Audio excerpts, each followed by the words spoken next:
اور اب دیکھیے چھوٹے شہروں سے بڑی خبریں۔ میں ہوں عبداللہ شیرین۔ دہشت گردی کے دوران لازوال قربانیاں دینے والی شہدائی پولیس کو آج بھی یاد کیا جا رہا ہے۔ دعائی خصوصی تقریب میں D I G Malakand division سمیت پولیس کے اعلیٰ افسران شریک ہوئے۔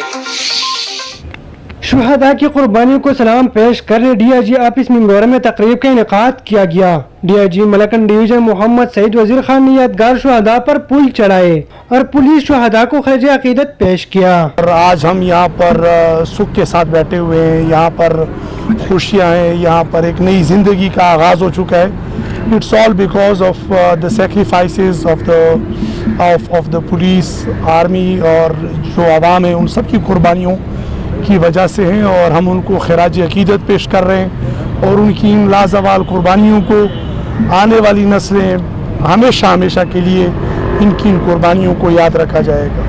پولیس کے چاق و چوبند دستے نے شہداء کو سلامی پیش کی۔ شہداء کی درجات بلندی کے لیے خصوصی دعائیں بھی مانگی گئے۔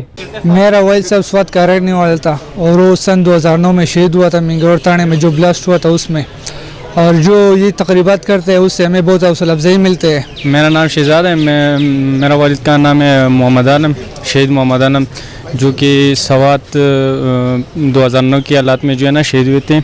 اس طرح کی تقریبات سے جو ہے نا ہمارا حوصلہ افزائی ہوتا ہے۔ اس علاقے کے امن کے لیے نہ صرف پولیس کے جوانوں نے بے پناہ قربانیاں دی ہے، بلکہ پاک فوج کی اور یہاں کی عوام کی بے پناہ قربانیاں ہے، جس کی بدولت اس علاقے میں امن کی وہ صبح طلوع ہوئی ہے جو اس علاقے کا کبھی ایک خاصا رہا تھا۔ پولیس حکام کہتے ہیں کہ 4 اگست کو صبح بھر میں یوم شہداء منایا جائے گا۔ تقریب میں شہداء کے اہل خانہ بھی شریک ہوں گے۔ عبداللہ شیرین، پبلک نیوز، سوات۔